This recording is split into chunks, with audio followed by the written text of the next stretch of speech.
Se abre la sesión. ¿Tú quieres explicar tu proyecto? Sí. Señor secretario. Gracias, señor presidente.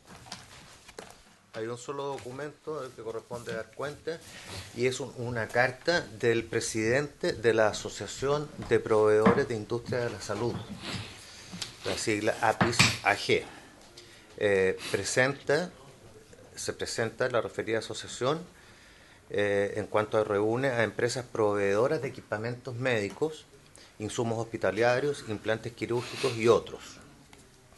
Luego de eso, solicita ser recibidos en audiencia por la comisión para presentarse formalmente y lo que plantea, en definitiva, es que en el futuro sea considerado en el estudio y discusión de proyectos que le puedan afectar. Es una solicitud genérica futura. Se toma conocimiento. Muy bien, se toma conocimiento y en su oportunidad se les considerará para la debida participación. Perfecto. En la tabla, sí, ¿por qué no hacemos pasar a nuestros asesores? Ya. O a los asesores de todos los parlamentarios. Tenemos una relación respecto del primer punto de la tabla, presidente.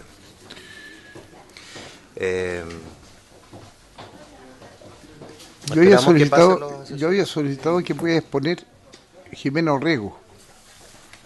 Aquí, ¿sobre qué? Sobre el primer punto de la tabla. Ya, ¿y quién es Jimena Orrego? Jimena Orrego es una asesora que me ayudó en este proyecto. Sí. Perfecto. Sí. Yo me gustaría dejar, antes de que tú seas la palabra, yo me gustaría... A ver.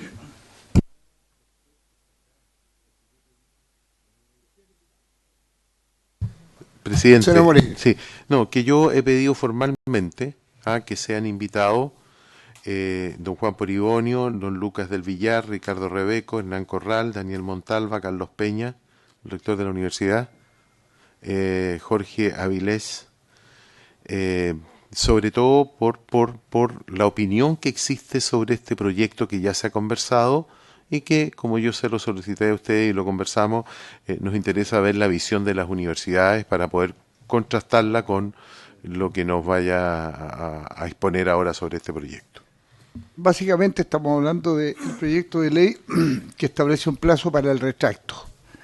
Ese proyecto de ley fue motivado básicamente porque en la ley se establece que el retracto para las instituciones de educación superior comienza a contarse a partir de la publicación de los resultados. Y normalmente la publicación de los resultados no es el mismo día en que se toma la matrícula. La matrícula muchas veces se toma al filo los 10 días. Y cuando se hace con posterior a los 10 días, prácticamente el alumno queda sin posibilidad alguna de ningún espacio de retracto.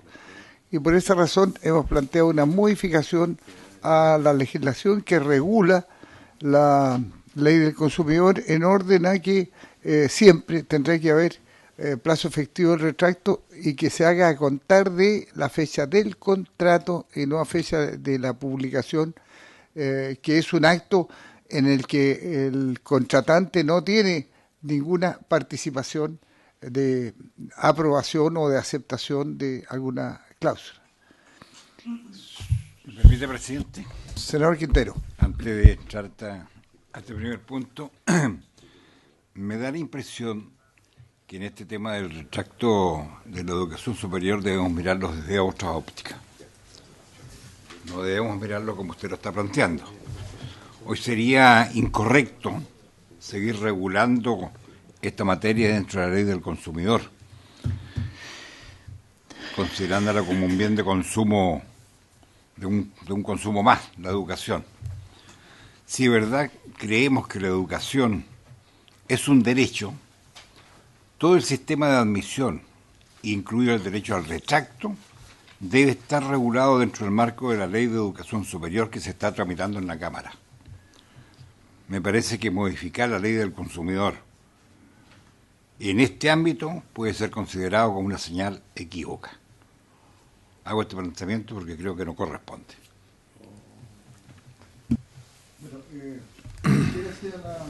Cualquiera sea la modificación que se realice, el Congreso tiene la obligación de dar cuenta de vacíos que tiene la legislación, y si la discrepancia está en cuál es la técnica legislativa, esa materia es discutible.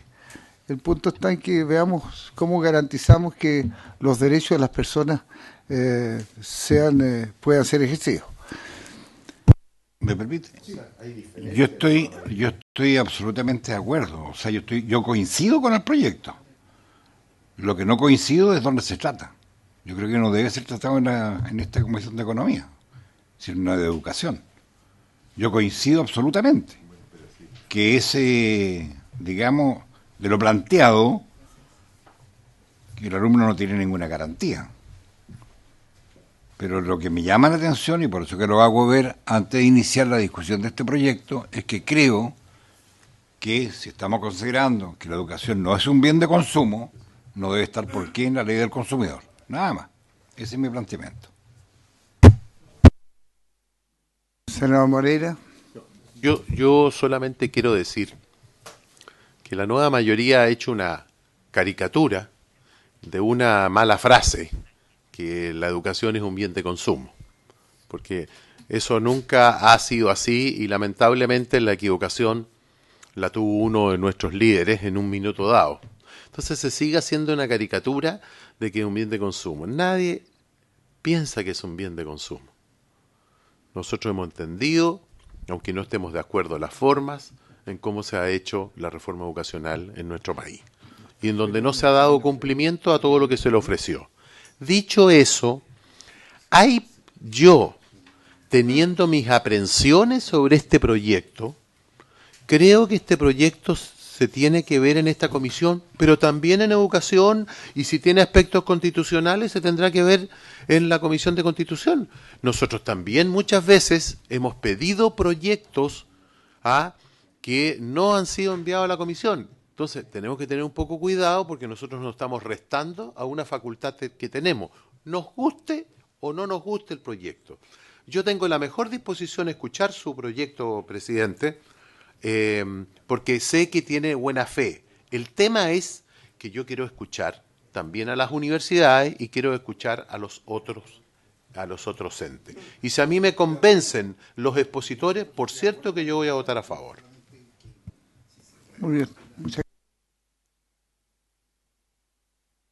El proyecto está presentado, va a ingresar a tramitación en esta comisión, y si les parece en algún momento determinado a algunos parlamentarios que la norma debe ser otra, se presentará una indicación pertinente, pero el punto está en que la idea matriz del proyecto tiene que ver con proteger los derechos de los consumidores. Voy a ofrecer la palabra. ¿Me permite para terminar? Presidente, si yo estoy absolutamente de acuerdo con el proyecto. Si lo que yo hago es ver nada más que mi aprehensión, nada más. E incluso creo que nos quedamos cortos con el proyecto.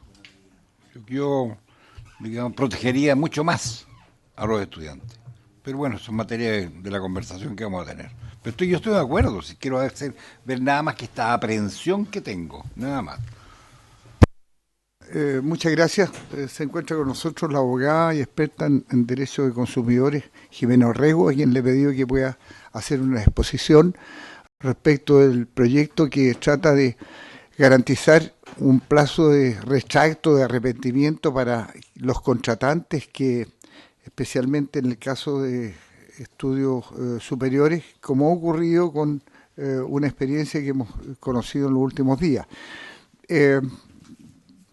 Para información de nuestra invitada. ¿Cuál sería la experiencia de los últimos días? Es que si no, le voy a pedir a nuestra invitada que la relate, que introduzca el tema por esa vía. Pero también para el conocimiento de ella es que en la previa de su ingreso estábamos haciendo el debate si lo que correspondía era modificar la ley de consumidor o modificar otras leyes que regulan los contratos de educación superior. Y en ese sentido también me gustaría conocer su opinión. ¿Por qué? Si no siendo un acto de no siendo consumidores, y así hemos definido el derecho a la educación, ¿por qué vamos a usar la ley de consumidor? No obstante, en mi opinión, sí aquí hay un acto de consumo, sí hay un pago por una prestación y cuando hay un pago por una prestación pasamos a ser consumidores y por esa razón, desde el punto de vista estricto del derecho, es que también si son consumidores tienen que tener los derechos que los consumidores tienen a partir de la ley de consumidor y por esa razón la hemos consignado como modificación a la ley de consumidor. Doña Jimena Orrega, tiene usted la palabra. Buenos días, muchas gracias por convidarme. Vamos, primero voy a hacer la introducción que me pidió el señor Tuma respecto de cómo surge este análisis y esta posibilidad de modificar la ley del consumidor en el artículo 3º ter. Tal como ustedes saben, el artículo 3º ter establece lo que se llama el derecho de retracto para los estudiantes de educación superior. Pero este derecho de retracto está íntimamente ligado con la publicación de los resultados de las pruebas de selección universitaria que publica el Consejo de las universidades pertenecientes al Consejo de Rectores. Por lo tanto, esto tiene una fecha cierta, que viene siendo como fines de diciembre, una cosa así, primeros días de enero. Entonces ocurría que los chicos, los estudiantes universitarios, en la vorágine, en la rapidez, en la incertidumbre de en qué quedaban en este cuento de las listas de espera, la verdad es que se matriculaban en varias universidades al mismo tiempo y después de eso tenían problemas con los pagarés que habían firmado para cada uno de ellos. Ergo, eso se resolvió en el año 2006, a través de la introducción en la Ley de Protección al Consumidor, no en la Ley de Educación ni en otras leyes, sino que en la Ley de Protección al Consumidor, el derecho de retracto que tenían estas personas, con algunas características, tenían que estar inscritos por primera vez en la universidad, para que ejercieran este derecho de retracto y pusieran término unilateralmente al contrato de prestación de servicios educacionales dentro del plazo de 10 días contados desde la publicación del listado de resultados del Consejo de Rectores. ¿Ya? Pero, como el derecho es dinámico, las leyes deben ir adaptándose a las conductas. Lo que ha ocurrido con el tiempo es que las universidades que no llenan sus cupos en la primera selección, lo que hacen es un proceso de repostulación. Y hay muchos chicos que se inscriben en estas universidades, en todas las universidades, cuando el derecho de retracto que contempla la ley del consumidor ya está caducado. O sea, por ejemplo, si el derecho de retracto vence el 13 de enero, hay chicos que se matriculan el 17 de enero, en que se les reconoce contractualmente el derecho de retracto, pero que ya no pueden usarlo porque legalmente está caducado. Ya.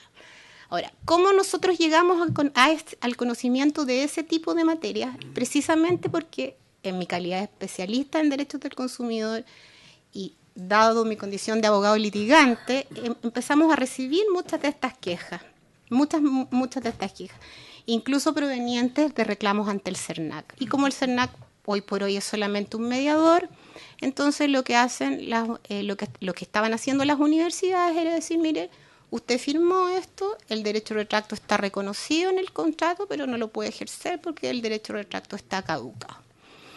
Entonces era un problema porque al final lo que uno tenía que hacer, o es un problema, porque al final lo que uno tiene que hacer es demandar y en definitiva pedirle al tribunal que resuelva. Y eso genera muchos costos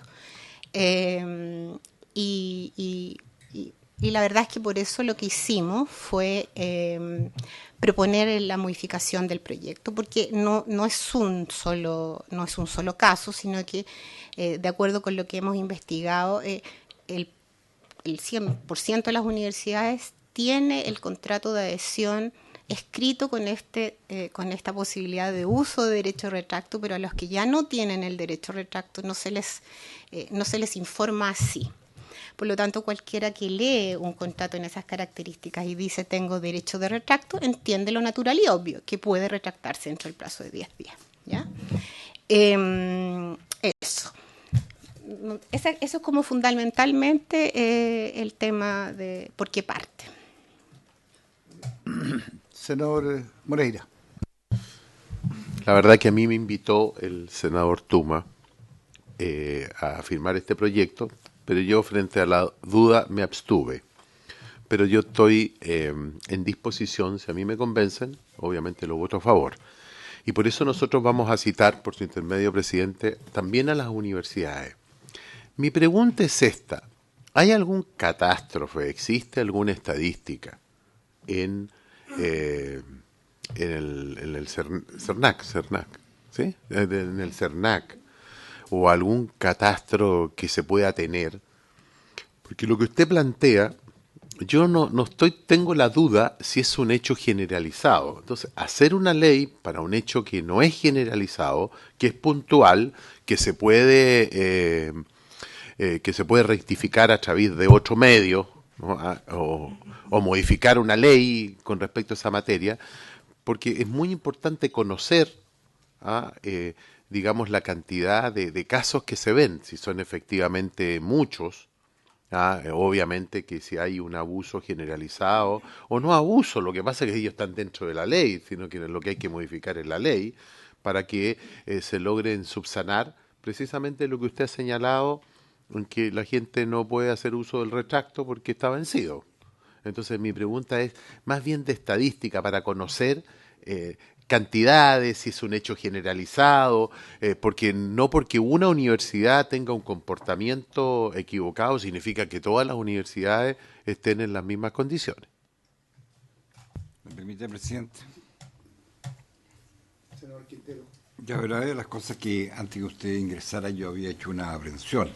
Y mi aprehensión, claro que está en la ley, digamos, el artículo tercer dice: en caso de las prestaciones de servicios educacionales de nivel superior proporcionadas por centros de formación, etcétera, etcétera, está en la ley. A mí lo que planteaba, coincidiendo con el proyecto, y estoy de acuerdo con este proyecto, que si está considerada la educación como un bien de consumo, y hoy día estamos tratando de que a nivel de la reforma educacional no sea así, no solamente es una universidad o un instituto técnico lo que hace esto.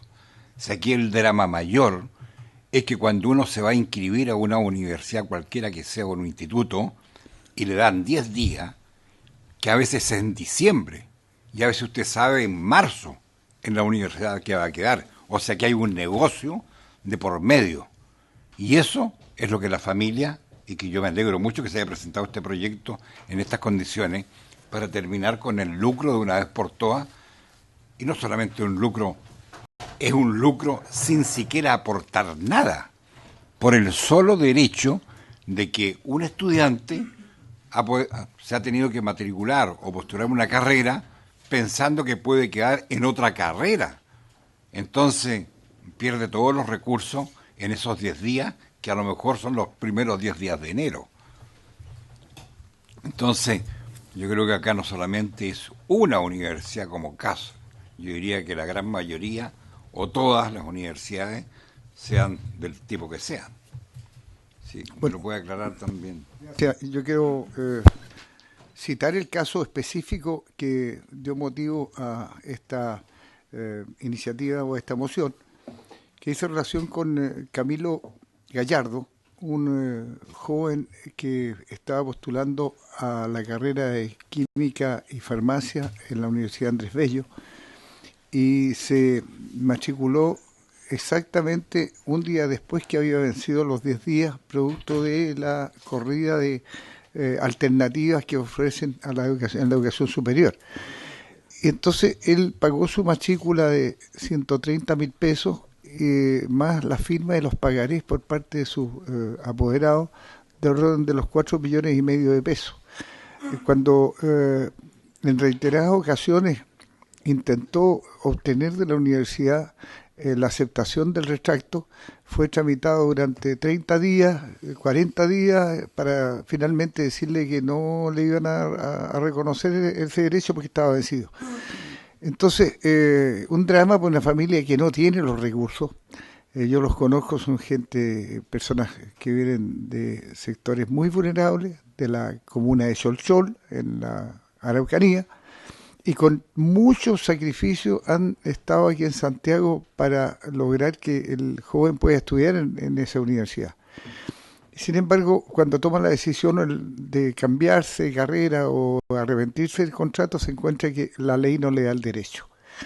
No obstante la voluntad que tuvo la universidad para reconocer como caso especial, creemos de que esto tiene que ser zanjado a través de una corrección de la ley. Si la responsabilidad no la tiene la universidad o el contratante, la tiene el legislador, que permite a través de una norma que esto ocurra.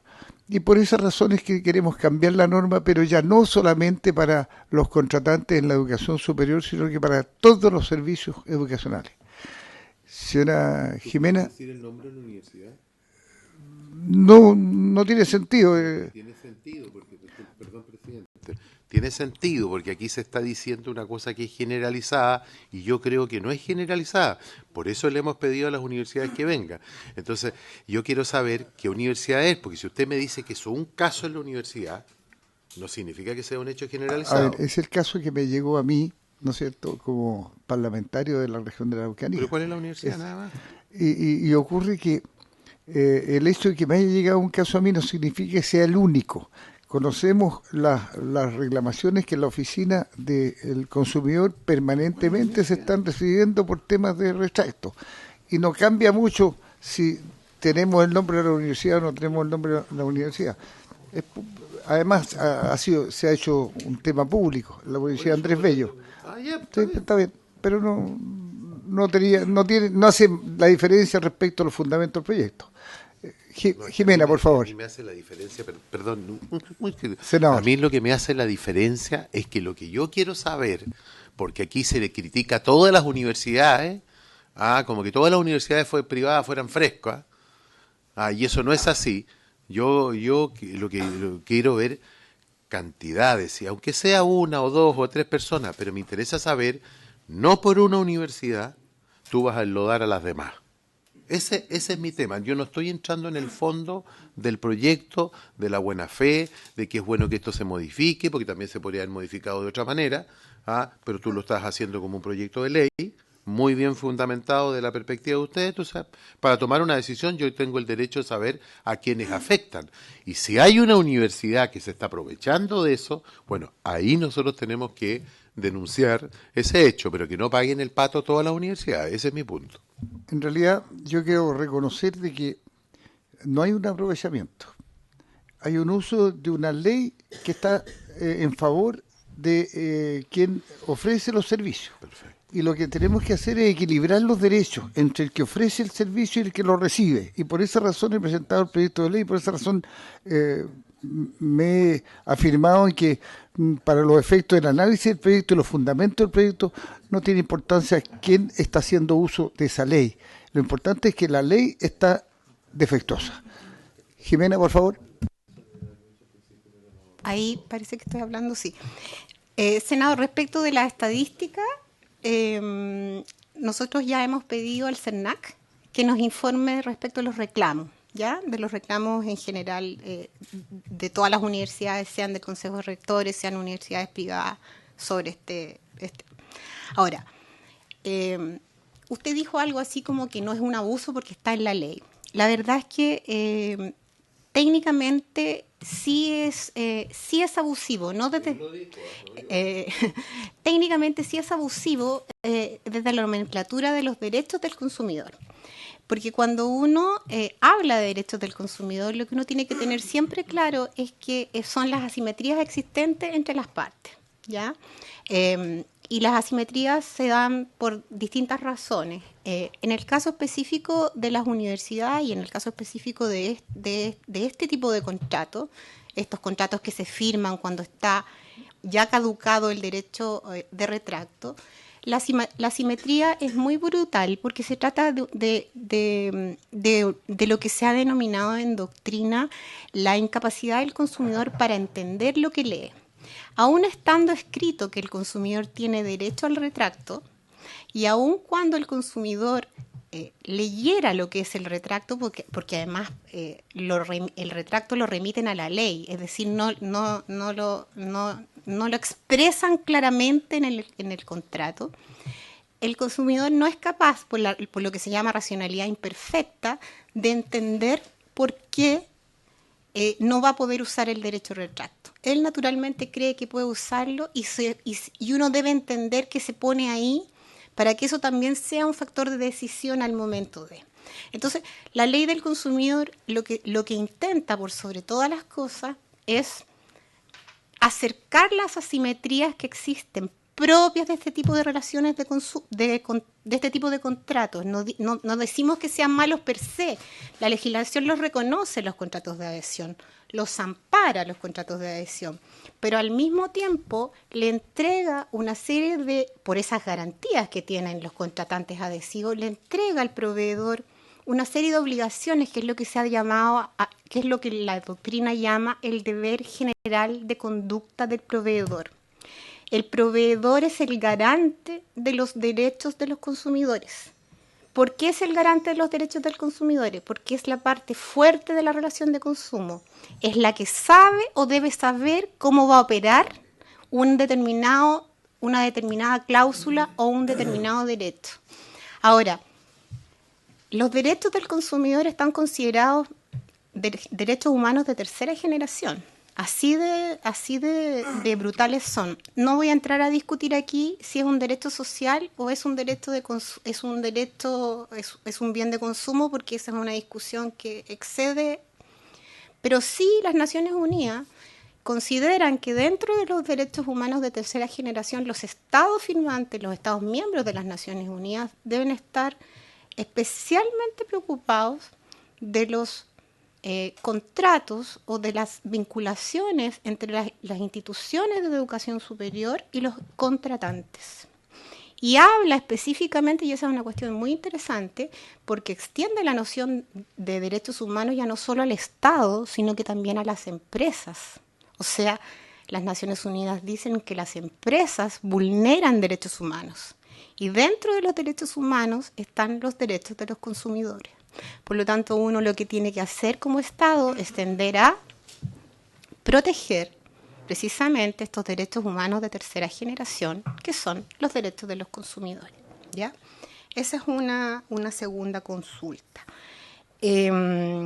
Respecto de si están escritos, sí, están escritos en todos los contratos de consumo, de contratos de prestación de servicios que nosotros revisamos. Por lo menos 16 contratos, sí, está escrita la cláusula de retracto como una facultad para hacerlo. Si el problema no tenemos el problema de la cláusula de retracto cuando efectivamente se puede usar. El problema es cuando no se puede usar, cuando ya está caducada. Y por otro lado, lo que tenemos es la interpretación que hace el organismo que propio. Cada universidad interpreta, por supuesto, la cláusula de retracto de la forma que ellos estimen pertinente y que siempre es contraria a la Ley de Protección al Consumidor. Por eso está la Ley del Consumidor. Nosotros estamos modificando la Ley del Consumidor porque además consideramos eso súper importante, que la ley está muy acotada. Cuando usted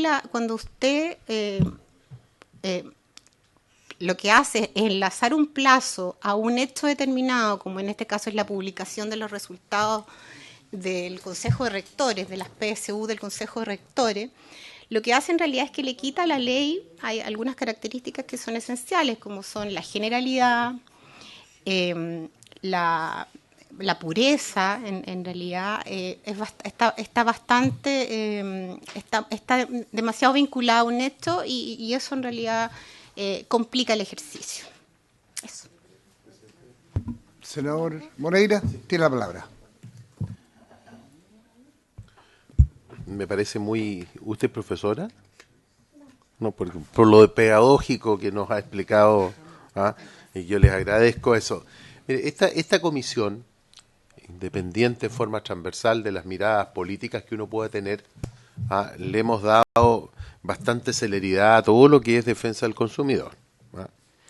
Y yo quiero señalarle que las preguntas mías van no solamente en torno a las cantidades, sino que es necesaria una ley o se puede modificar de otra manera. ¿Y por qué yo le digo esto? Que yo también voy a pedir un oficio para ver si nos mandan las mismas estadísticas o cuál llega primero.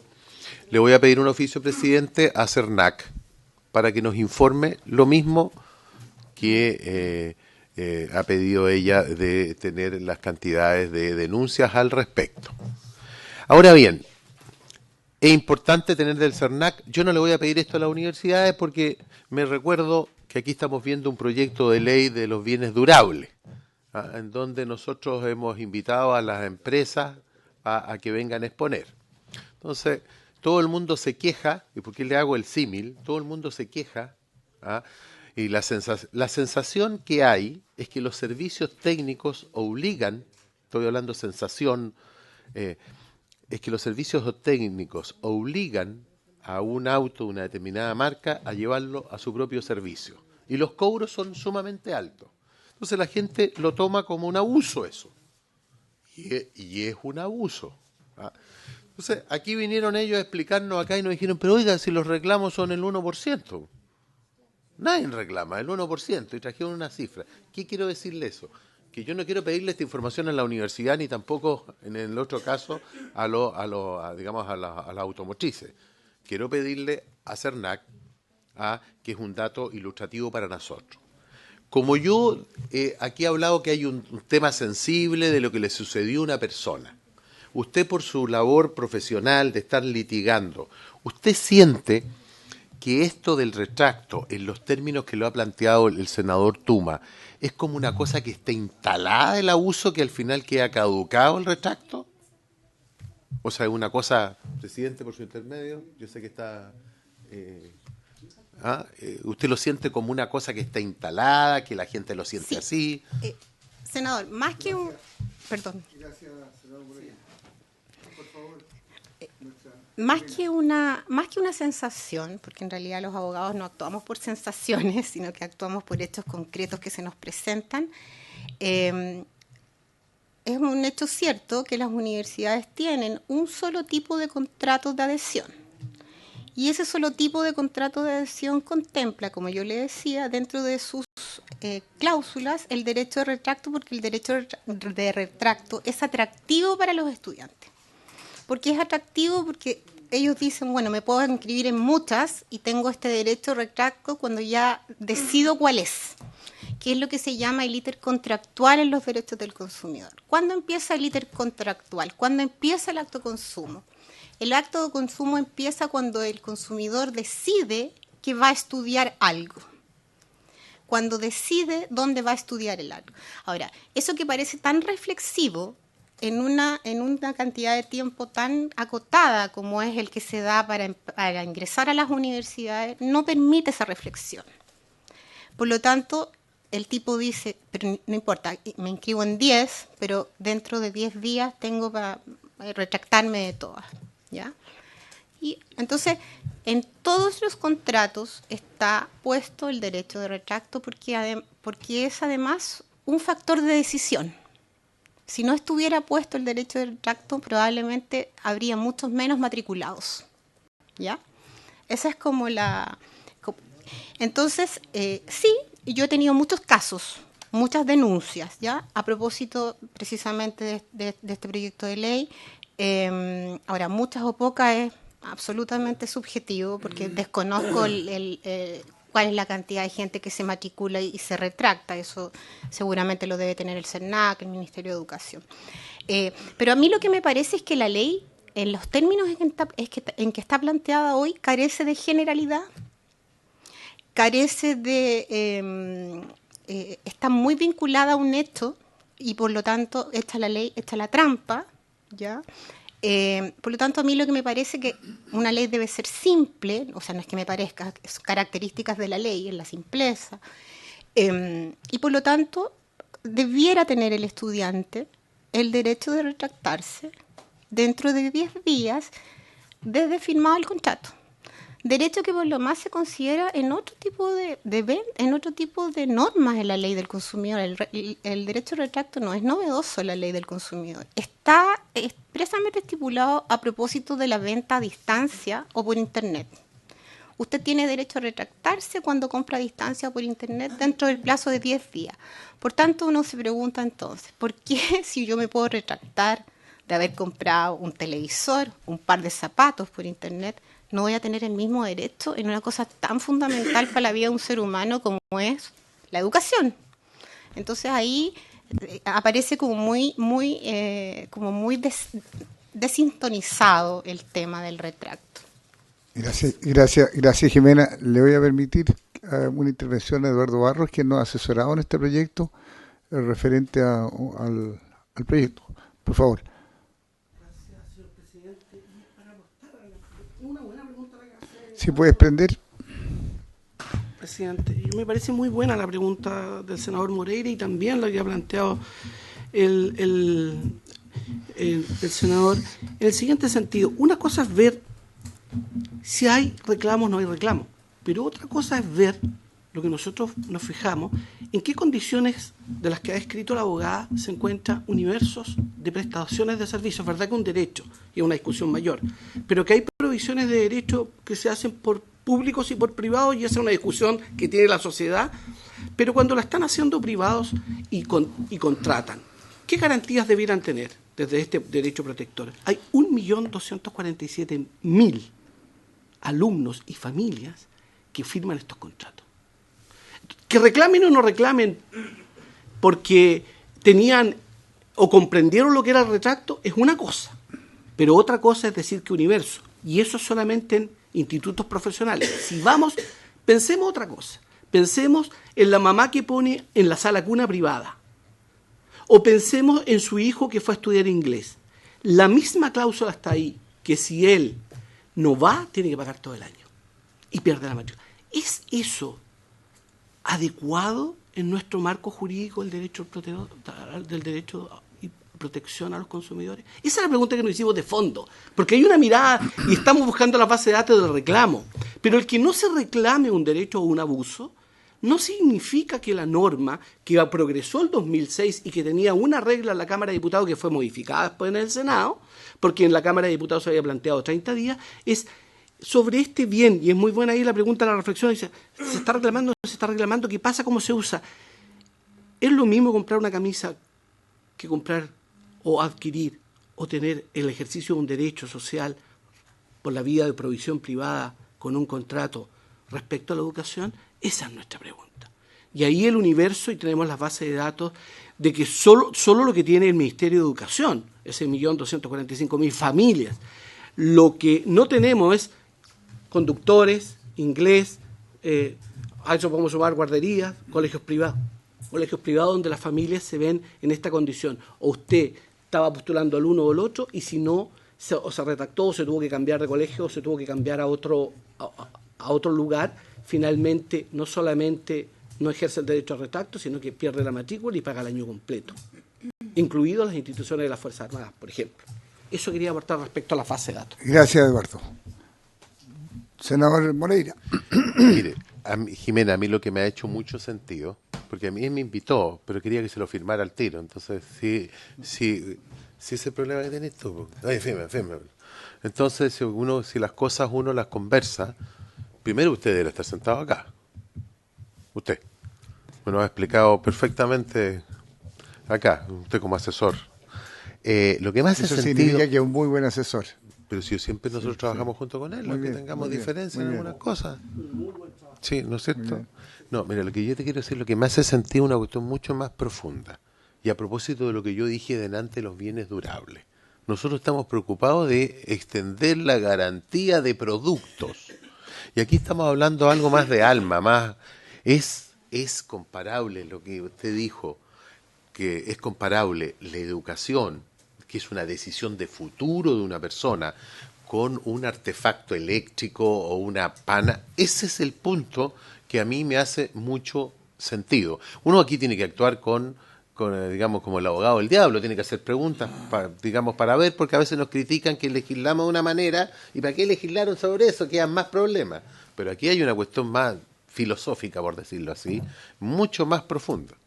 Así que me parece muy bien, muy clarificadora su intervención y la intervención de su asesor. Y usted también lo hace bien, presidente. Muy bien, muy bien. Habiéndose cumplido el objetivo de esta parte de la sesión, la suspendemos para luego recibir al superintendente de bancos y servicios financieros a fin de conocer el informe respecto a la evaluación de la tasa máxima convencional. Muy bien.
Reiniciamos la sesión.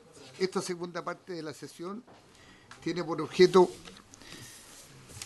recibir a nuestro invitado, don Eric Parrado, superintendente de Bancos e Instituciones Financieras, SBIF, a su jefe de gabinete, don Eric Rojas, y al intendente de regulación, don Luis Figueroa, con el objeto de conocer el tercer informe, tercer y último, ojalá no fuera el último, ya en la sesión conversaremos de esa otra alternativa, informe anual sobre los efectos de la aplicación de la regulación de la tasa máxima convencional. Don Eric Parrado, tiene usted la palabra.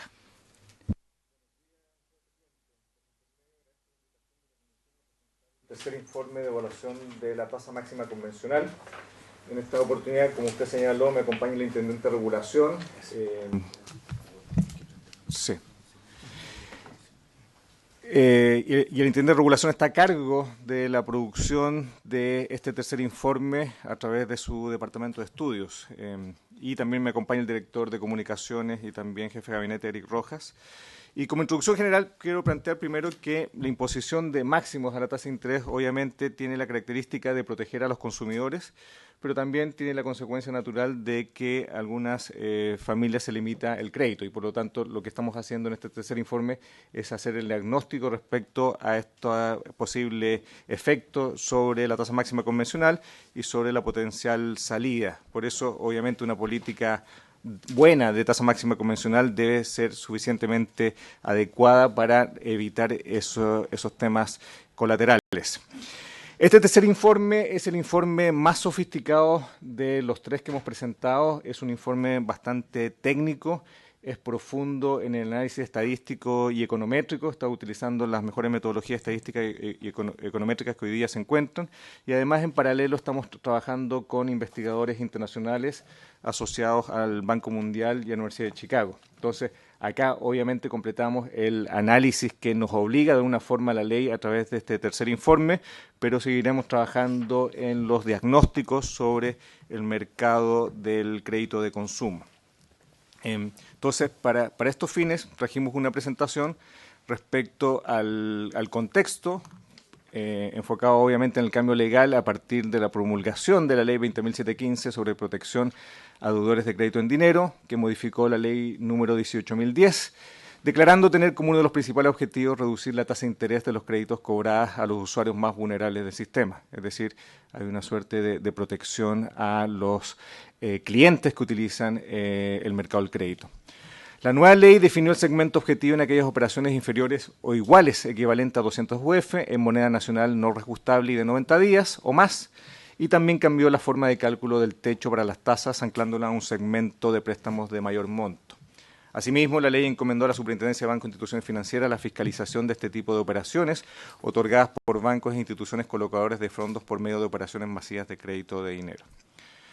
Para que también tengamos un contexto respecto a la aplicación de la ley, acá les trajimos un cuadro que muestra el universo de entidades fiscalizadas desde el 2014, después de la aplicación de la ley en diciembre de 2013, hasta el 2017, y el universo de entidades fiscalizadas las determina primero el Servicio de Impuestos Internos, de acuerdo a los siguientes requisitos de carácter copulativo, es decir, que existan más de 1.000 operaciones de crédito de dinero en el año anterior y además que el monto global de las operaciones sean mayores o iguales a 100.000 UF. Tienen que cumplirse esas dos condiciones para que puedan entrar en nuestra fiscalización. Acá ustedes ven las empresas que hoy día permanecen bajo nuestra fiscalización, son 94, pero es importante destacar que la fiscalización se hace a las operaciones y no a las instituciones.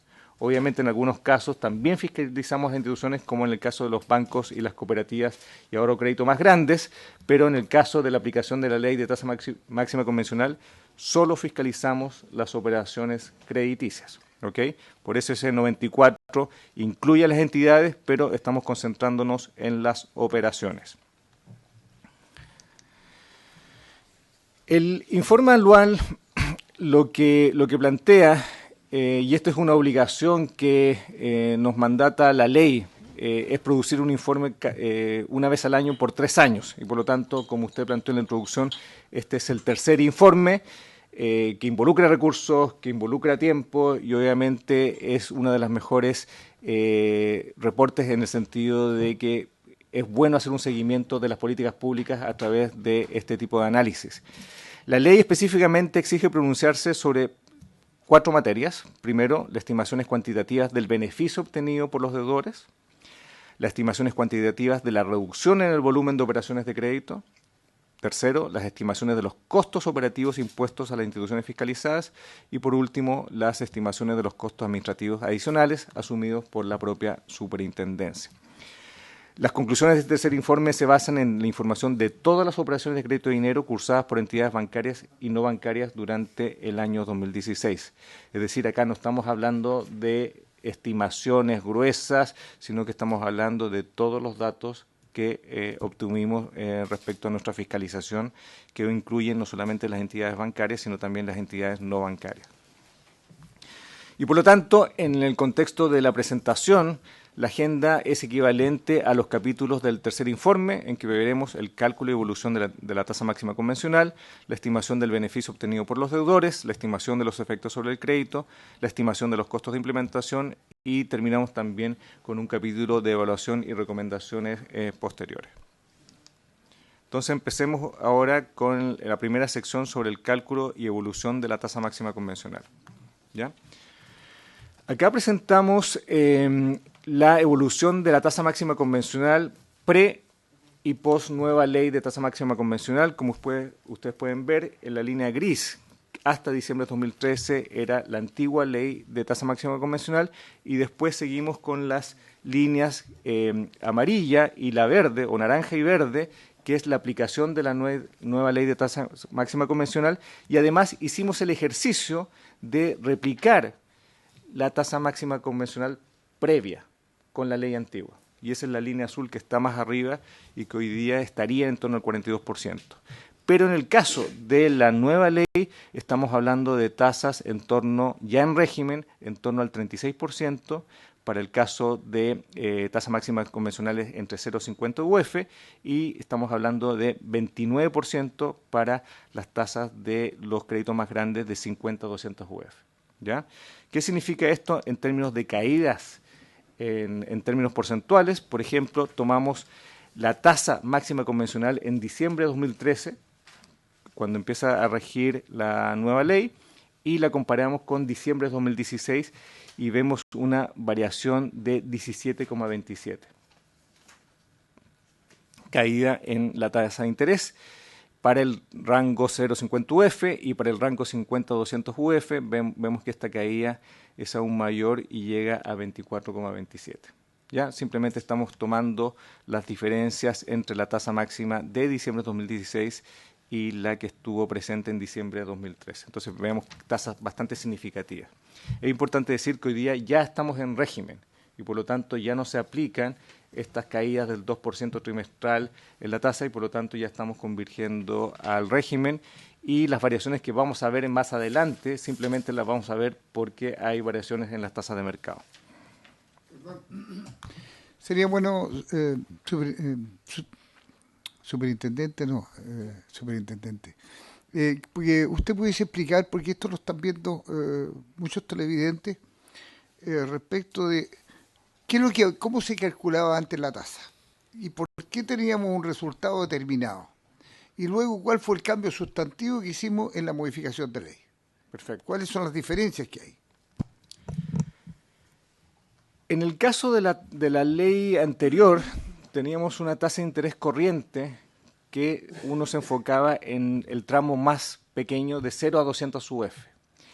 Y esa tasa de interés corriente son las tasas promedio del mercado, y esa tenía una aplicación bastante simple para calcular la tasa máxima convencional y tenía un factor multiplicativo de 1,5 veces.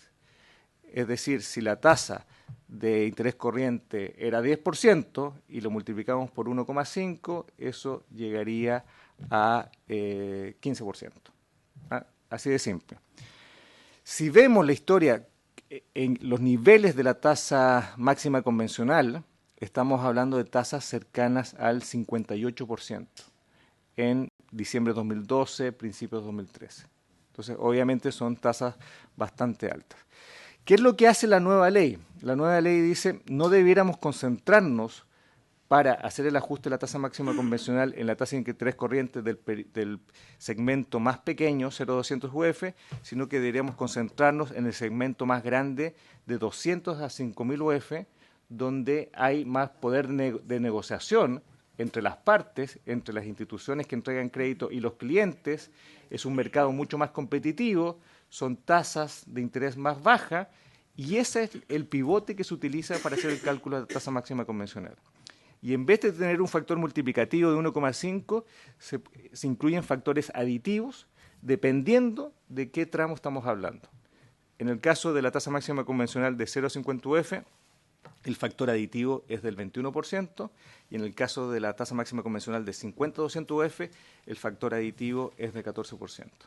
Obviamente hay un periodo de transición y por eso ustedes van a ver una caída gradual hasta llegar a régimen que fue en torno a diciembre de 2015. Y ahí había una fórmula en que primero caía 6-8%, dependiendo del tramo, de una vez, y después tenía caídas trimestrales del 2%. ¿Ya? Hasta llegar a régimen.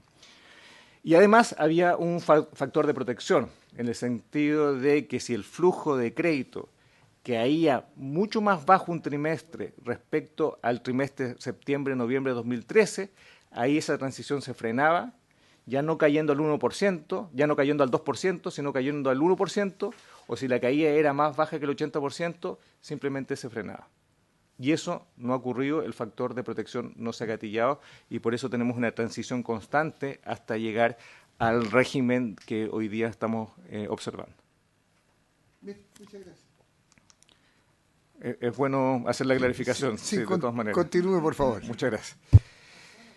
Entonces, ahora simplemente para ver la evolución de la tasa máxima convencional, simplemente tomamos la diferencia punta a punta y ahí vemos caídas sustanciales entre los máximos, por ejemplo, el 53.91 en diciembre de 2013 al 36.64 en el caso del rango 0.50, con esa caída del 17.27, y en el caso de créditos más grandes, de 50-200 UF, vemos que la caída llega a 24.27. Ahora veamos la sección 2, que son las estimaciones del beneficio obtenido por los deudores. Y acá lo que hacemos, en vez de comparar las tasas máximas convencional, es comparar las tasas promedio de mercado.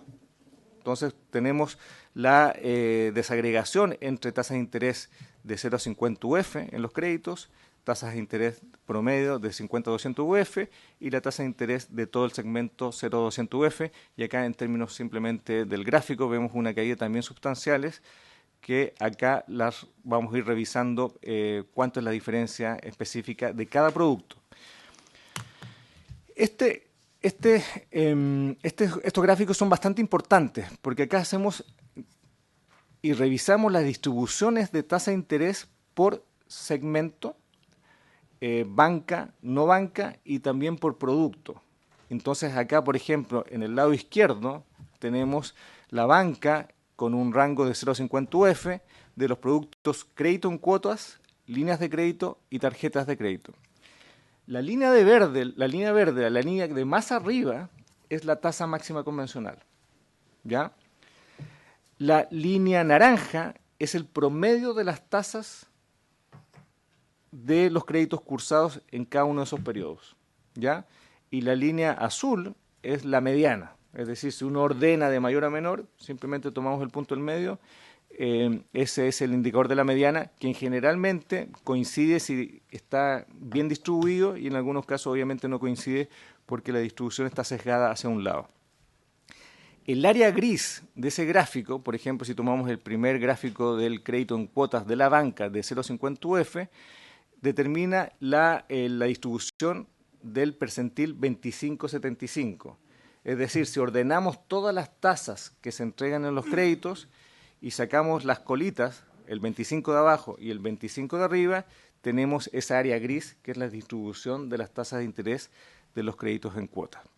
Como ustedes pueden observar, tanto el promedio como la mediana está relativamente alejado de la tasa máxima convencional.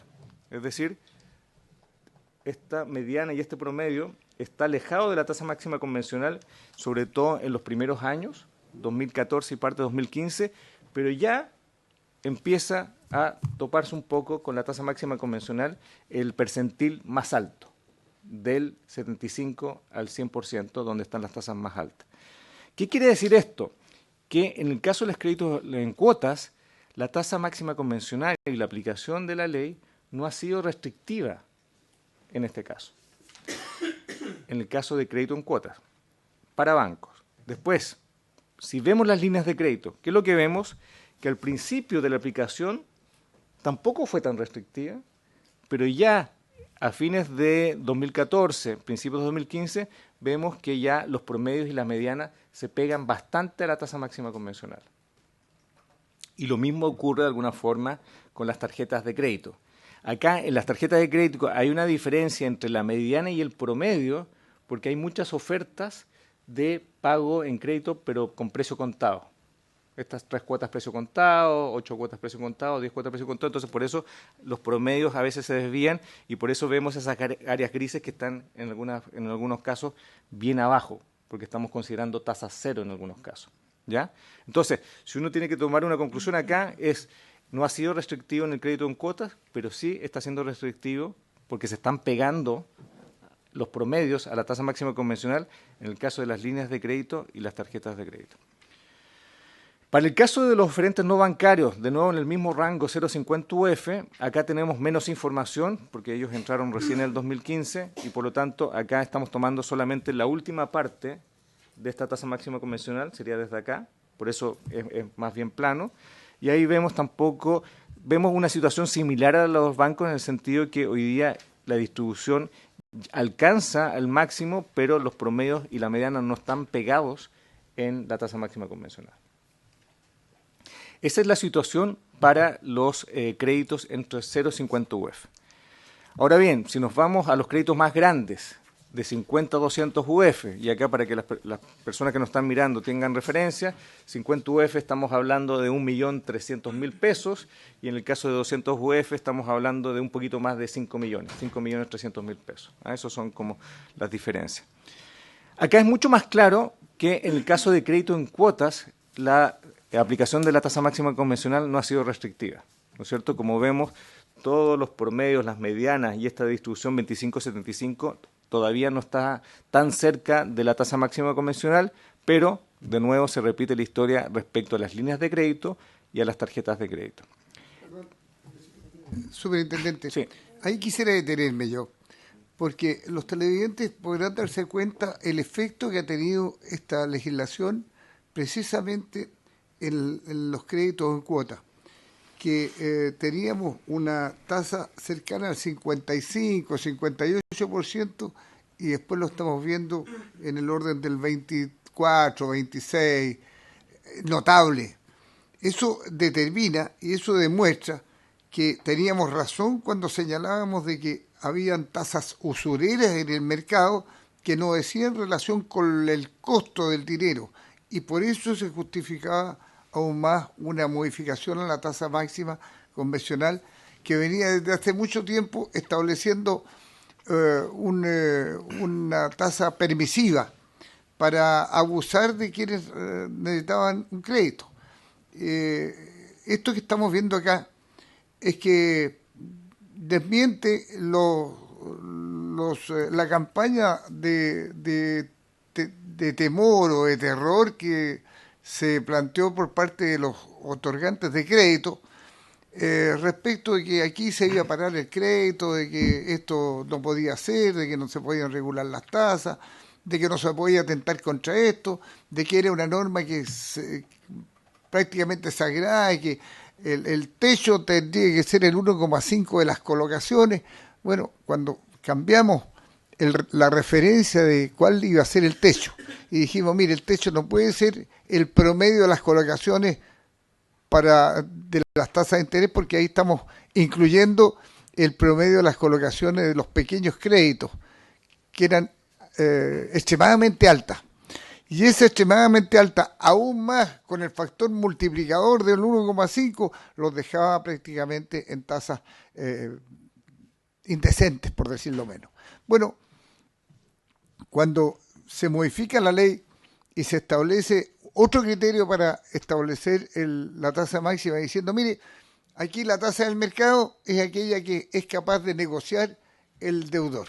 Y el deudor negocia a una tasa bastante más baja que la que negocia cualquier consumidor a tasa pizarra. Bueno, ese que negocia con el banco, con el retail o con las instituciones financieras, obtiene una tasa de mercado.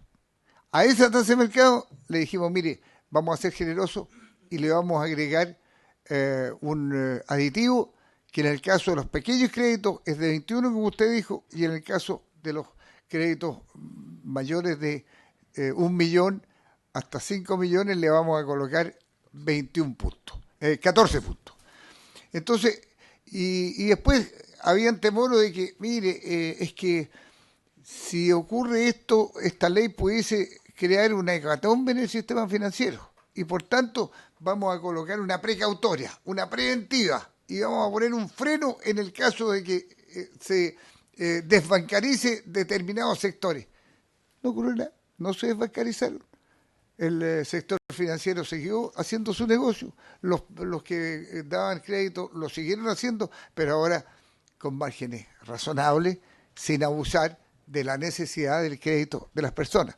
Por eso que es tan importante este informe que usted nos está entregando, porque en el informe también se señala, y lo dice, que con cautela, dice, mire, aquí hay personas o segmentos que pudieron haberse desbancarizado, sin ser categórico respecto a la afirmación, porque no se puede asegurar si se desbancarizaron porque no pidieron más crédito o se desbancarizaron porque perdieron el empleo. O sea, eso tiene que ver también con el ciclo económico, tiene que ver también con la generación de empleo del mercado. Es decir, no necesariamente del orden de los 200.000 personas dejaron de pedir crédito. Pero lo que es más relevante es que después del cambio de esta legislación, y de acuerdo al propio informe, aquí ha habido un aumento de los volúmenes de crédito. Aquí ha habido un aumento de el monto total de operaciones. Y por tanto, los flujos no necesariamente se restringieron, sino que crecieron. Eso desmiente todos los temores que habían cuando dijimos, mire, es necesario revisar esto. Aquí tenemos una permisividad exagerada del modelo de cálculo de la tasa. Y creo que en el cuadro que usted nos está mostrando respecto del crédito en cuotas, es notable la diferencia de costos para los deudores. Y no tenemos la evaluación total en la economía. ¿Cuánto se ahorró la economía? ¿Cuánto más competitivos hemos sido? ¿Cuántos pequeños y las pymes, cuántos se han beneficiado en pagar bastante menos que lo que pagaban antes? Que son cantidades muy significativas. Se hablaba además que podrían desbancarizarse 1 millón, terminamos en 200.000, que no se sabe por qué se desbancarizaron. Y por tanto, creo que todos los efectos de esta evaluación de la ley son extraordinariamente positivos para la economía y para los pymes y para los deudores. Muchas gracias. Muchas gracias, senador. Muchas gracias, senador. Y lo que tratamos de hacer siempre en la superintendencia es una superintendencia muy técnica y por lo tanto cuando hacemos este trabajo estamos haciendo el análisis con toda la información y entregando sin ningún sesgo los hallazgos respecto a los posibles impactos. Y por lo tanto hacemos distintas conclusiones dependiendo del tipo de oferente, sea bancario o no bancario, y también el tipo de producto, y bueno, vemos las distintas diferencias.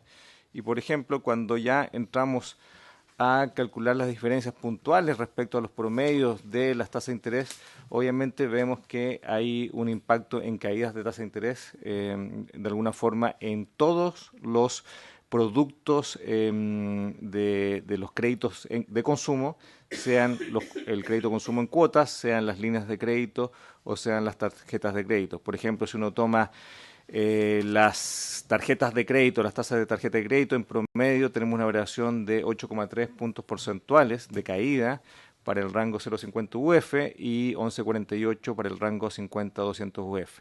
Y esta situación más o menos se replica tal vez en menor medida en los oferentes no bancarios, ¿no es cierto? En el caso de las cooperativas, las empresas de retail, en que también vemos caídas, por ejemplo, en las tarjetas de crédito para el rango 50-200 UF de 4,61. Entonces, obviamente, vemos una relación entre reducciones de la tasa máxima convencional que han tenido impacto en reducciones en las tasas de interés promedio de los distintos productos de consumo. Ahora bien, como usted planteaba, también hay un impacto sobre las MIPYMES, y acá lo que hicimos es revisar el crédito comercial hasta 200 UF y las comparamos entre las tasas que se entregan a pequeñas empresas y las tasas que se entregan a grandes empresas. Obviamente estas tasas de grandes empresas son créditos pequeños, entonces tampoco tenemos muchas observaciones, pero habiendo dicho eso, vemos que hay diferencias obviamente notables entre las tasas de interés cobradas a pymes versus las tasas de interés cobradas a las grandes empresas, que está en torno a 10 puntos porcentuales.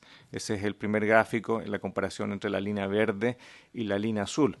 Pero después, cuando hacemos la comparación con la tasa máxima convencional, vemos que la tasa máxima convencional y su aplicación no ha sido restrictiva tampoco para este mercado. Y por eso la distribución está bastante abajo respecto al límite.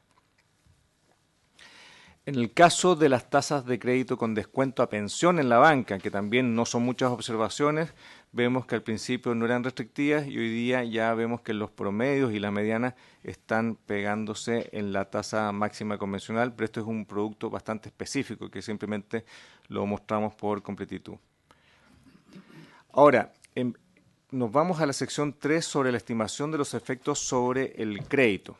¿ya? Y acá también tomamos lo que plantea el senador Tuma respecto a la evolución de los flujos de operaciones de crédito bancario, y estos han seguido creciendo en los tramos 0,50 UF y en los tramos 50-200 UF, y como referencia colocamos también el tramo de referencia para el cálculo de la tasa máxima convencional, que es el rango 200 a 5.000 UF.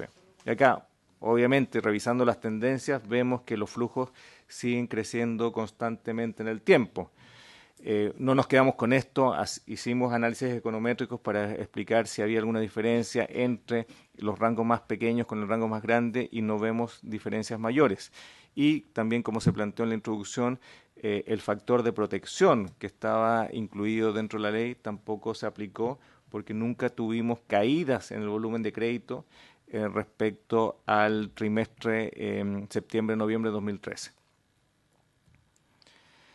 Si uno hace una descomposición de productos de esta evolución del volumen, vemos crecimientos bastante significativos en ambos tramos, 0,50 UF, 50-200 UF, son los grupos de barras de más de la derecha. Después hacemos la descomposición en términos de tipo de crédito y vemos que generalmente todos los rangos crecen, excepto algunos casos particulares, por ejemplo en el caso de líneas de crédito, que vemos una reducción en volumen, pero más bien pequeña, y lo mismo ocurre con el consumo de cuotas de 0,50 UF. Pero en general todos los rangos, si tomamos todos los productos de consumo, están creciendo en el tiempo desde el 2013 al 2016. Esta tabla es bastante interesante porque lo que tratamos de hacer es determinar el máximo del potencial problema por la aplicación de la tasa máxima convencional, es decir, la máxima desbancarización o descreditización, para llamarlo con un nombre más amplio que los bancos, de las potenciales salidas en este periodo. Y como se ha planteado, en este periodo no solamente tuvimos la aplicación de la tasa máxima convencional, tenemos una dinámica de crecimiento que estamos creciendo en torno al 2%, y por lo tanto eso también afecta a las decisiones crediticias. Hay decisiones crediticias que se toman en un año determinado, se termina, por ejemplo, de pagar un crédito y después esperamos a volver al mercado crediticio, y por lo tanto hay varias razones de que las personas se salgan del mercado crediticio, y también, por último, podría incluir las decisiones propias de los bancos de buscar nichos distintos a los créditos más pequeños, y eso también ha ocurrido durante este periodo. Entonces, si uno ve tanto las entradas de deudores como las salidas de deudores, vemos que el universo potencial de salida cada año está en torno a 127.000 personas, ¿ya? Entonces, acá lo que hacemos es dividir la entrada de deudores en deudores con deuda contingente. ¿Qué significa deuda contingente? Es potencial endeudamiento de las personas. ¿Y eso cómo se puede realizar? Por ejemplo, si tengo una tarjeta de crédito que no la uso o una línea de crédito que no lo uso, ¿ya? Entonces, hablamos de deuda contingente en que la podría utilizar, capacidad de endeudamiento la podría utilizar, pero no la uso totalmente. Entonces, por eso hablamos de deudores con deuda contingente y deudores sin deuda contingente, ¿ya? Esa es la diferencia. Y lo mismo hacemos para la salida de deudores, en que consideramos la salida de deudores con deuda contingente, es decir, que todavía tienen una tarjeta, una línea de crédito, tal vez no tienen un crédito de consumo, pero aún tienen la línea de crédito o la tarjeta de crédito. Y hay otros que no tienen deuda contingente, que esos posiblemente podrían ser los desbancarizados, pero hay algunos que tienen castigos, es decir, no pagaron las deudas y por lo tanto están castigados. Entonces, el universo que queda de potenciales personas que pudieron haber salido por la TMC son 127.707 personas, el 2016. Hicimos un análisis aún más fino, entonces nos hicimos la pregunta: ¿qué pasa de esas 127.981 personas? En general, si uno revisa la historia, ¿cuántas personas que han salido en un año determinado vuelven a entrar a la banca en periodos siguientes? ¿Ya? Entonces, por ejemplo, si tomamos el año 2012, El año 2012 salieron 117.459. Entonces, hicimos un análisis muy fino de seguimiento ruta a ruta para ver si esas personas volvieron a entrar el 2013, el 2014, el 2015 y el 2016. Y, por ejemplo, las personas que salieron en el 2012, que fueron 117.459, 16.730 entraron el 2013. Es decir, salieron por alguna razón, por ejemplo, que pagaron el crédito, pero el de 2013 volvieron a entrar porque consiguieron un nuevo crédito de consumo. Y lo mismo ocurre para el 2014 con 10.547, 2015 7.888 y 2016 6.233. ¿Ya? Entonces, y en el caso del 2015, que tenemos el dato del 2016, vemos que de 127.981 personas entraron nuevamente el 2016 18.248. Si uno toma el promedio de los deudores que salen de los registros de la banca de un año y retornan al año siguiente, estamos hablando de un 15%. ¿Ya? Entonces, lo que queremos es ser mucho más preciso, que la gente que sale puede salir por razones simplemente de pagó el crédito, pero pueden volver a entrar el año siguiente. Entonces, tratamos de hacer ese seguimiento individual. Entonces, ese es el 15%. Ahora bien... Perdón.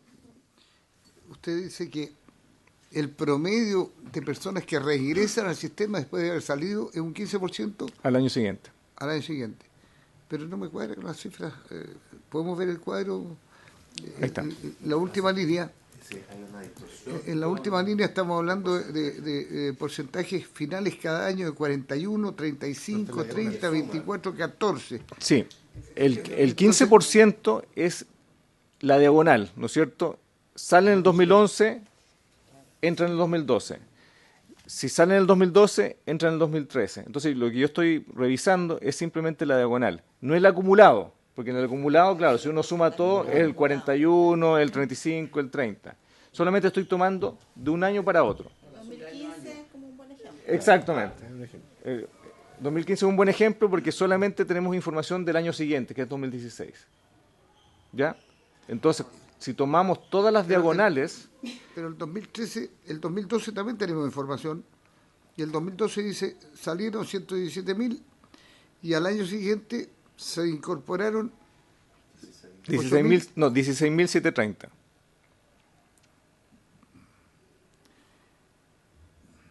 El 2012. El 2000... se incorporaron el 2013 16.000. Claro. Y eso es un 35%, ¿no? No, el 35% es la suma de todos. todos. En más años se incorpora hasta promedio. Claro, Ya, está el bien. promedio del 15% es solamente Sí, el claro. año siguiente. Ya. Y lo hacemos así porque necesitamos calcular qué es lo que hubiera pasado el año 2016, porque no tenemos el año 2017. Entonces, por eso hacemos una estimación. Está muy bien. ¿Ya? Y hacemos el mismo ejercicio. Entonces, lo que hacemos ahora es agarrar este número de salida, le restamos la potencial entrada al año siguiente en la banca, pero también hacemos un seguimiento de si esas personas que salieron de la banca entran en otra industria crediticia. Por ejemplo, en las sociedades de apoyo al giro o los emisores no bancarios, que sea, por ejemplo, el crédito en las instituciones de retail o la deuda en cooperativas. ¿Ya? Entonces, vemos si sale alguien de la banca y vemos si en los años posteriores también entra en otra industria crediticia. Y por eso cuando hablamos de desbancarización, hablamos en el concepto más general de desbancarización. No sé si el término existe, pero estamos hablando de descreditización, o sea, no tener acceso al crédito. ¿Ya? Y por ejemplo, si uno toma el 2015, del total de deudores salientes sin regresar a la banca, estamos hablando de 109.000. Las personas que entran a otras industrias o que tienen deuda en otras industrias, estamos hablando de 51.962 personas. Entonces, ese es el análisis un poquito más fino que hacemos diciendo, sale gente de la banca, de esa gente de la banca, el siguiente año entra algún porcentaje, que es más o menos el 15%, pero además de lo que queda, estas personas todavía tienen acceso al crédito en otras industrias, sea en las cooperativas, sea en las empresas de retail, sean las cajas de compensación, etcétera. Perdón, o sea que de las 127.000 personas, entre comillas, que egresaron del sistema de bancarización o de creditización, un 68% volvieron a hacerlo a través de bancos, financieros, otros sistemas. De alguna forma. Sí. Ya, entonces, es bastante marginal y despreciable que quienes salieron respecto del total de personas de deudores. Porque cuando hablamos de 127.000 deudores que salieron, ¿sobre cuántos? ¿Sobre un total de cuántos? Bueno, en el caso, si tomamos, por ejemplo, Pues el universo bancario, sí, estamos hablando de 2.600.000 personas, más o menos. Más el resto... Si uno considera el resto, estamos hablando de más de 4 millones de deudores. En 4 millones de deudores salieron 127.000 y 68% volvieron a entrar. Es decir, estamos hablando de que los que salieron efectivamente no pasan de 50.000. Es decir, estamos hablando del 1% de deudores que se movieron o que dejaron de pedir crédito. No sabemos si es por la tasa o no sabemos si es porque perdieron el empleo o no sabemos porque es porque hay una recesión en el mercado laboral. No lo sabemos. Lo que quiero decirte es que el impacto que ha tenido esta legislación en la desbancarización es absolutamente marginal respecto de lo que se dijo cuando se presentó el proyecto. Déjenme concluir porque tenemos el análisis más fino de la acumulación de los efectos para llegar a la conclusión principal que también planteamos en el documento. Entonces, como para resumir, ¿por qué llegamos a este rango de que la potencial exclusión de personas al crédito está entre 150.000, 151.000 y 227.000? Es porque tomamos los datos del 2016, 127.000 deudores, dijimos que aproximadamente el 15% ingresa al año siguiente y además consideramos que el 53% lo hará en otras instituciones fiscalizadas y ese número llega a 51.000 solamente el 2016. Si hacemos el mismo ejercicio para el 2014, ya con datos efectivos, y el 2015 con datos efectivos, llegamos que esa suma de 48.000, 52.000 y 51.000 llega a 151.000, que es la cuota inferior respecto al potencial universo de personas que podrían estar desbancarizadas. Y el 227.000 simplemente es decir, olvidémonos de estos supuestos de personas que reingresan con el 15% en la banca o personas que reingresan en otras industrias crediticias, simplemente sumemos 127.000 al resto y esa es la cuota superior de 227.000 personas. Entonces, el máximo potencial problema respecto a la aplicación de la tasa máxima convencional estaría en ese rango, pero también responsablemente hay que decirlo, esto está sujeto a varios factores, no solamente la aplicación de la TMC, la actividad económica también entra en juego, también entra en juego las decisiones comerciales de los propios bancos y también simplemente porque personas dejaron el mercado crediticio porque pagaron sus deudas. Ahora, respecto a estimaciones de los costos de implementación, obviamente acá están los detalles en el reporte, pero también tenemos unos cuadros resúmenes respecto a la evolución de los costos operativos por parte de las instituciones que están fiscalizadas, específicamente sus operaciones, y vemos que los costos operativos empezaron bastante altos el 2014, que fue la primera vez que se aplicó la fiscalización de la tasa máxima convencional, que llegaba casi a 64.000 UF, y hoy día estamos hablando de costos operativos para las instituciones fiscalizadas en torno a 53.000 UF. En el caso de la Superintendencia de Bancos e Instituciones Financieras, el primer año de la aplicación de la tasa máxima convencional tuvimos una utilización extraordinaria de recursos de 16.474 UF. Después del 2015, dado que ya habíamos trabajado e implementado unidades especializadas dentro de la superintendencia, ese costo bajó ese costo adicional bajó a 4.000 UF y hoy día ya estamos en régimen, pero obviamente tuvimos que absorber más o menos 20.000 UF de costo extraordinario durante estos 3 años de implementación. En términos de nuestras recomendaciones, una de las recomendaciones principales es el hecho de poder estabilizar la nómina de las empresas. Eso es bastante importante porque, si ustedes se acuerdan, cuando empezamos a implementar la ley en 2014, empezamos con un universo de casi 900 instituciones. Y realmente fue complejo hacer una limpieza para revisar quién de estas instituciones realmente estaba entregando crédito, porque la información que utilizó el Servicio de Impuestos Internos estaba basado en los impuestos de timbre de estampilla. Y eso también se puede deber por muchas razones, no solamente a la entrega de crédito, y por lo tanto hoy día convergemos a una nómina en torno a las 95 entidades.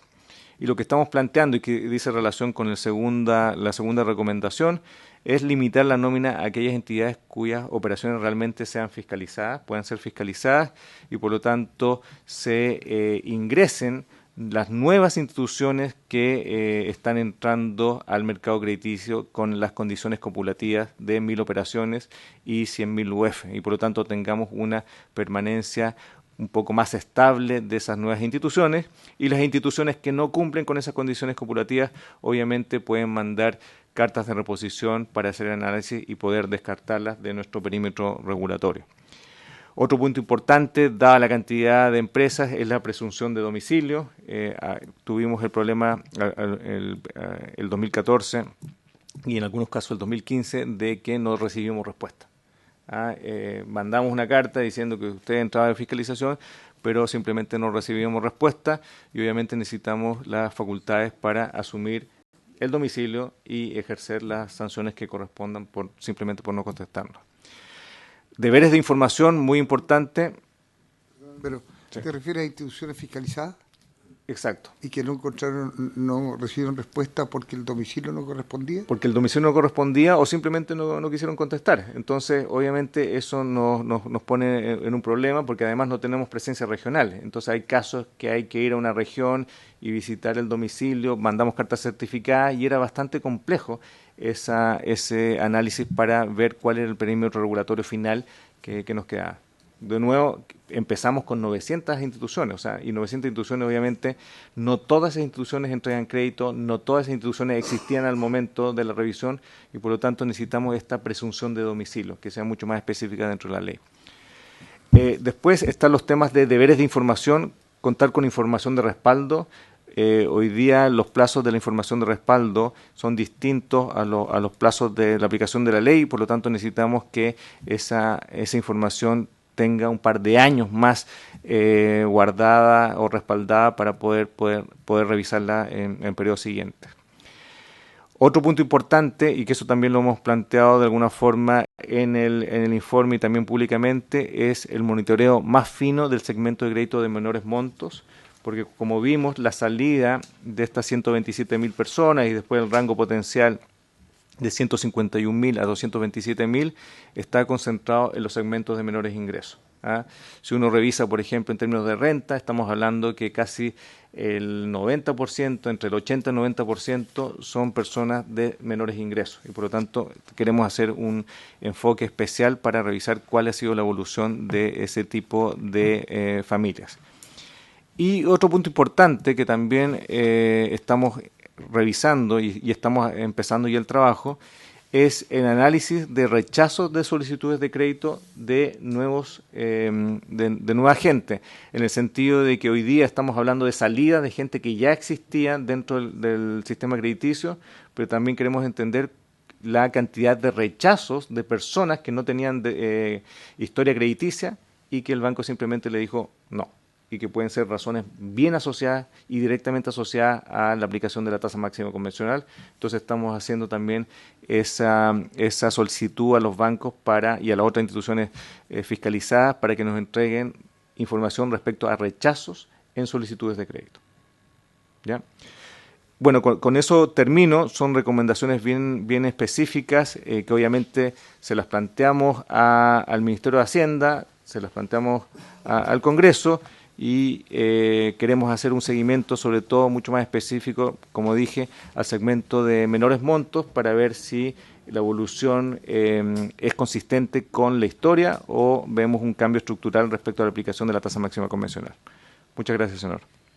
Muchas gracias, superintendente. Le agradezco a usted y a sus profesionales el trabajo de alta profesionalidad que han demostrado en este informe. Este es un proyecto que ha permitido que a través de una política pública transversal podamos hacer una gradualidad de la aplicación del cambio, pero también un monitoreo ex post de la ley, lo que no es frecuente, lo que no es habitual. Y yo quiero alegrarme de la decisión que se tomó por parte del gobierno en su momento y que se ha llevado a cabo de manera muy profesional. Yo estoy muy satisfecho con el trabajo que ha realizado la superintendencia y sus profesionales, y creo que, en mi opinión, este informe no solamente debería continuar porque es necesario. El término de la aplicación de la tasa máxima y el que entre en régimen no significa que debería paralizar su análisis y su investigación este organismo tan especializado en una materia que afecta tanto a los chilenos, que es la materia del crédito. Ayuda mucho para la toma de decisiones en materia de políticas públicas. Estos antecedentes que ustedes entregan respecto del nivel de actividad que hay en la economía, del nivel de tasa de interés o costos que hay para la competitividad, porque si hablamos de crecimiento de la economía, tenemos que hablar también en la medida que se disponga de más facilidades para acceder a capital. Yo he presentado otro proyecto de ley que tiene que ver también con eso, que significa una inyección a la vena a los pymes que venden su producto y reciben el pago bastante más tarde de lo contratado. Y esa es una ley de pronto pago que yo espero que pueda beneficiar a tantos pymes que proveen a privados y proveen a públicos, y es un tema que se va a debatir próximamente en esta comisión. Pero creo que el trabajo que ha realizado la superintendencia ha sido extraordinario. Quiero felicitarlo a nombre de la comisión. La verdad es que los parlamentarios están justo hoy día en otras comisiones, pero me han hecho saber lo virtuoso que es este informe y lo excelente que ha sido esta relación que ha mantenido la Comisión de Economía con la SWIFT, y el trabajo que han realizado en este tercer informe, que espero, como digo, no sea el último, y veamos con Hacienda cuáles otras materias son de interés, no solamente de la Comisión, sino que de los otros organismos que están tomando decisiones en materia económica y en políticas públicas. Así que, don Eric, a nombre suyo, en su nombre, le doy el reconocimiento a la Comisión de Economía y el agradecimiento a todos sus funcionarios y profesionales. Habiéndose cumplido el objetivo de la sesión, esta se levanta.